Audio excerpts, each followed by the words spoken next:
Nagpahayag ng kani-kanilang mga saloobin at panawagan ang ilang overseas Filipino workers o OFW mula sa Canada, United Kingdom at Japan.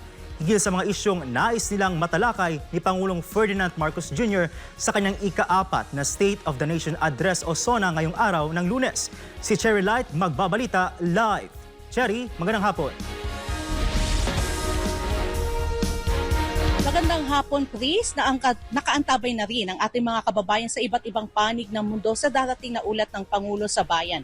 Kabilang sa mga nagpahayag ng kanilang reaction ay mga Pilipino mula sa Canada, UK at Japan. Karamihan din sa kanilang mga hinaing ay patungkol sa tumataas na presyo ng bilihin, epekto ng mga kalamidad tulad ng pagbaha at ang panawagan para sa pagpapalaya kina dating Pangulong Rodrigo Duterte at Pastor Apollo C. Quiboloy. Isa sa matinding hiling ni Ate Lani, isang OFW sa Canada, ay ang pagtupad ng administrasyon sa mga pangakong nauna ng binitawan, lalo na tungkol sa taas sahod para sa mga manggagawa sa gitna ng patuloy na pagtaas ng presyo ng bilihin. Una, yung mga empleyado na maliliit ang sahod, dapat itataas yun. Hindi yung puro pangako kasi ang dami niya ng pangako. Walang natupad, and then mamahal ang mga bilhin. Kawawa ang mga tao na mahihirap. Lalo na yung mga nurses, yung mga construction worker, at saka lahat yung mababa ang sahod niya, dapat itaas niya yun.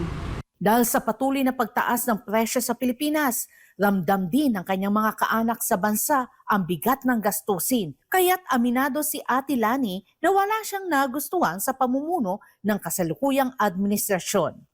Ay, wala kaming nagustuhan sa kanya. 3 years niyang nakaupo sa 3 years, walang nangyayari, puro pangako, walang nangyayari sa kanya. Ayaw namin sa kanya. Samantala para kay Joy na isa ring OFW sa Canada, mahalaga ang marinig mula sa Pangulo ang mga plano para sa kalusugan ng mga Pilipino, lalo na para sa mga mahihirap. About sa healthcare. Kasi on a best, yun talaga yung kailangan ng buong Pilipino. Lalong-lalo na sa mga matatanda at saka sa mga pamilya po na walang kaya na sustain yung mga kailangan nila ng pamilya nila sa hospital, yung mga bills doon and everything. Kasunod nito, nanawagan din si June mula sa Canada na bigyang prioridad ang paghahanda sa mga kalamidad at pagtuon sa mga dapat na proyekto. Sa ngayon, sa kalalagayan ng Pilipinas, nandiyan ang kalamidad, bigyan niya ng pansin yung mga dapat na proyekto na dapat niyang nagagawin sa nalalabing 3 taon niya sa pagkapangulo. May pagdududa rin si June kung may sapat nang nagawa ang Pangulo, ngunit bukas siya sa posibilidad kung magkakaroon si Marcos Jr. ng tugon sa mga pangunahing problema ng bansa. Kung matugunan niya yung mga pangangailangan ng bansang Pilipinas. Sa United Kingdom, naging sentro ng panawagan ng ilang OFW ang pagpapalaya at pagpapauwi kina dating Pangulong Rodrigo Duterte mula sa The Hague, Netherlands at Pastor Apollo C. Quiboloy ng The Kingdom of Jesus Christ. Bigyan niyang pansin, lalong-lalo na ang papauwi kay President Duterte. Ganon din yung i-address po niya yung case ni Pastor Quiboloy dahil importante na sa napakaraming Pilipino ngayon. Yun at saka ma-address niya yung nangyayaring calamity sa ating bansa. To free Pastor Quiboloy and FPRRD. 20 pesos na bigas at ang tamang paggabay sa mga tao at sa mga gobyerno. Samantala sa Japan, sabik ding marinig ng mga OFW ang mga plano ni PBBM at kung ano nga ba ang tunay na naging bunga ng 3 taon niya sa panunungkulan. Kagaya na lang halimbawa ng nangyari sa ating kababayan sa Mindanao, sa Davao. Ipahayag mo kung ano yung pananaw mo sa talumpati mo. Yung nangyari kay Pastor Apollo Quiboloy, yung pagpaparade mo sa KOJC. Ipaliwanag mo kung ano ang batas na naaayon doon. Kahit komento man lang about sa impeachment ni Inday Sara at saka itong